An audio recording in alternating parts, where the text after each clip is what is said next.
চট্টগ্রাম বন্দর বিদেশিদের হাতে তুলে দেয়া মানবিক করিডোর নামে দেশকে হুমকির মধ্যে ফেলার সিদ্ধান্ত থেকে সরে আসার আহ্বান জানিয়েছেন সাম্রাজ্যবাদ বিরোধী বিভিন্ন বাম গণতান্ত্রিক সংগঠনের প্রতিনিধিরা। বুধবার নগরীর জামাল খান বৈঠকখানা মিলনায়তনে সাম্রাজ্যবাদ বিরোধী দেশপ্রেমিক জনগণ ব্যানারে আয়োজিত সংবাদ সম্মেলনে এই আহ্বান জানানো হয়। এ সময় বক্তারা জানান, নৌঘাটি, ইস্টার্ন রিফাইনারির মতো জাতীয় গুরুত্বপূর্ণ অবকাঠামোর পাশে থাকা টার্মিনাল বিদেশিদের হাতে গেলে দেশের নিরাপত্তা ও সার্বভৌমত্ব হুমকির মধ্যে পড়বে। পরে ২৭ ও ২৮ জুন ঢাকা থেকে বন্দর অভিমুখে ২ দিনের রোড মার্চ সফল করার জন্য নগরবাসীর প্রতি আহ্বান জানানো হয়।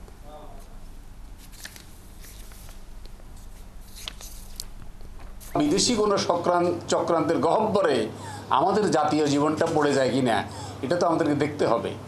রাখাইনি করিডোর, ওখানে করিডোর দেবে, এটা একটা উত্তপ্ত পরিস্থিতি। এখন ভূ রাজনীতিও এখন নানা রকমের জটিলতা পড়ে গেছে।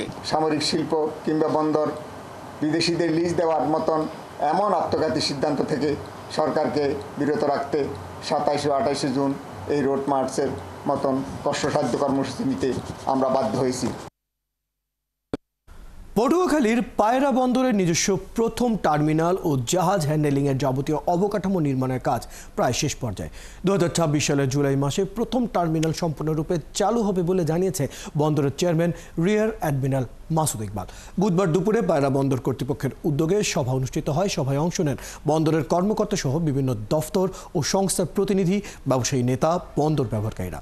এ সময় chairman rear admiral Masud Iqbal জানান, নিজস্ব টার্মিনাল এখনও চালু না হলেও পায়রা বন্দর এরই মধ্যে ৫২৯টি বিদেশি ও ৩,৪২৬টি দেশীয় লাইটারের জাহাজ হ্যান্ডেল করেছে। এর মাধ্যমে সরকার প্রায় ২,০৭৯ কোটি টাকা রাজস্ব আয় করেছে। পরে এই বন্দরই ভবিষ্যতে দক্ষিণাঞ্চলের আমদানি রপ্তানি নতুন হাবে পরিণত হবে বলেও জানানো হয়।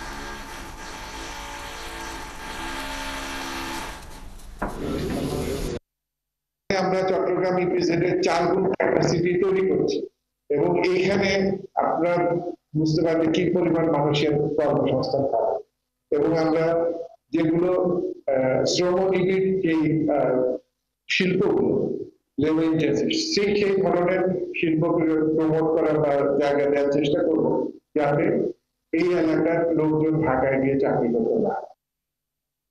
২ দফা দাবিতে আজ তৃতীয় দিনের মতো কলম বিরতি চলছে বেনাপোল কাস্টমস হাউসে। বেনাপোল বন্দরের পরিচালক শামীম হোসেন জানান, কেন্দ্রীয় কর্মসূচির অংশ হিসেবে জাতীয় রাজস্ব বোর্ডের চেয়ারম্যান আব্দুর রহমান খানের অপসারণ ও জারি করা সব বদলির আদেশ প্রত্যাহারের দাবিতে বুধবার সকাল ৯টা থেকে বেলা ২টা পর্যন্ত কলম বিরতি পালন করেন বেনাপোল কাস্টমস হাউসের কর্মকর্তা কর্মচারীরা। এ সময় কর্মকর্তারা নিজ নিজ দপ্তরে উপস্থিত থাকলেও জাতীয় রাজস্ব বোর্ডের অনলাইন সার্ভারে আমদানি রপ্তানি সংক্রান্ত কোনো বিল অফ এন্ট্রি দাখিল করা যায়নি।